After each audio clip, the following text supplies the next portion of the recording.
Algoritma clustering berikutnya yang ingin kita bahas adalah algoritma spectral clustering. Nah, spectral clustering dilakukan agak sedikit berbeda dengan clustering sebelumnya. Spectral clustering biasanya digunakan ketika kita memiliki topologi di data yang cukup kompleks, tidak sekedar spherical. Nah, algoritmanya dimulai dengan merubah data yang kita miliki, misalnya di sini saya punya 3 variabel seperti ini, X1, X2, X3, lalu data saya D1, let's say sampai D100 seperti ini. Nah, datanya dirubah dulu ke dalam bentuk data matrix similarity. Matrix similarity adalah matrix pairwise distance antar datanya. Jadi di sini D1, D2 sampai D100. Lalu di sini D1, D2 sampai D100. Karena jarak dari A ke B sama dengan jarak dari B ke A, maka matriks ini nanti bersifat simetris ya. Matriksnya simetris. Segitiga atasnya sama dengan segitiga bawahnya. Jadi kita hanya cukup menghitung yang bagian atas atau bagian bawahnya saja. Nah, bagian diagonalnya juga kemudian jarak antar dirinya sendiri, berarti 0 ya, tidak perlu dihitung. Nah, jarak ini, matriks ini mengikatkan kita di graf teori ya dengan matriks adjacency, yaitu matriks kita bayangkan ini sebagai nodes-nodes atau vertex-vertex di suatu graf. Nah, dengan menetapkan suatu threshold tertentu, maka kita bisa merubah matriks S ini menjadi sebuah graf gitu ya. Kita ngebayangkannya dia sebuah graf. Nah, karena ini matriksnya simetris, kemudian kita bisa menghitung eigenvalue yang bernilai real. Nah, dari situ kemudian kita bisa menghitung node ini. Node ini adalah node yang memiliki nilai konektivitas paling besar. Nah, apa itu maksudnya node dengan memiliki konektivitas paling besar? Node atau vertex yang memiliki konektivitas paling besar adalah vertex yang sedemikian sehingga kalau dia kita hilangkan maka grafnya menjadi disconnected.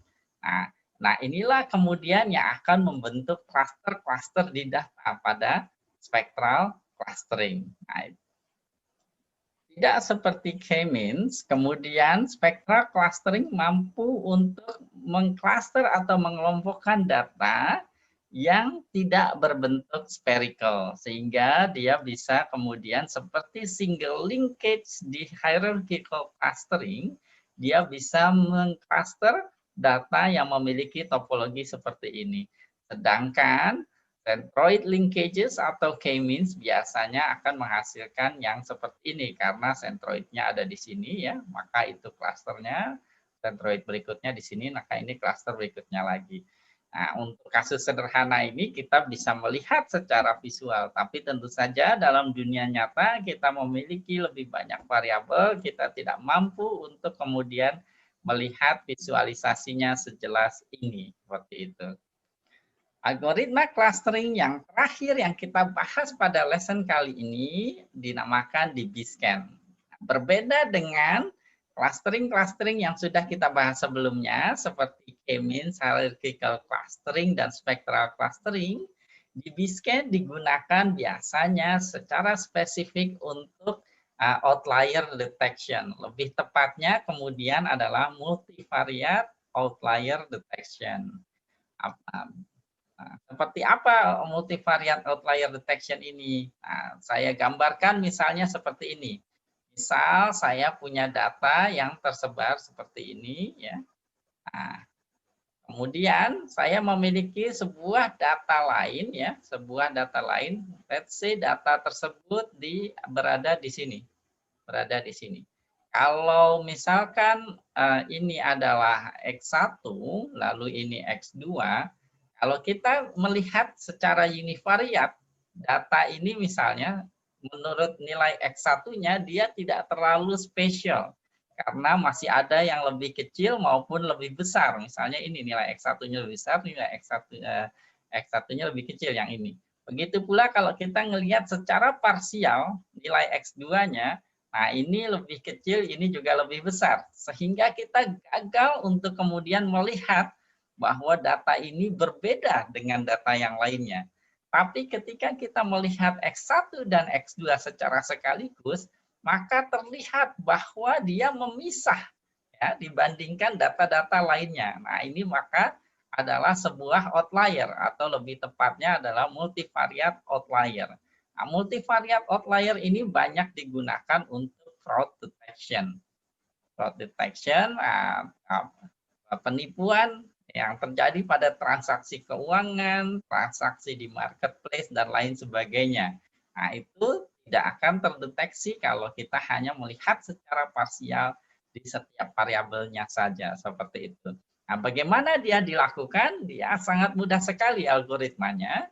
Nah, pertama kita menentukan epsilon. Epsilon adalah kita bayangkan seperti jari-jari. Jari-jari. Jadi bayangkan kita memiliki lingkaran, ya, yang kemudian lingkaran itu akan jalan-jalan di setiap datanya. Jadi kalau di dalam lingkaran tersebut misalnya ada 2 buah data, maka dia akan dimasukkan menjadi satu klaster.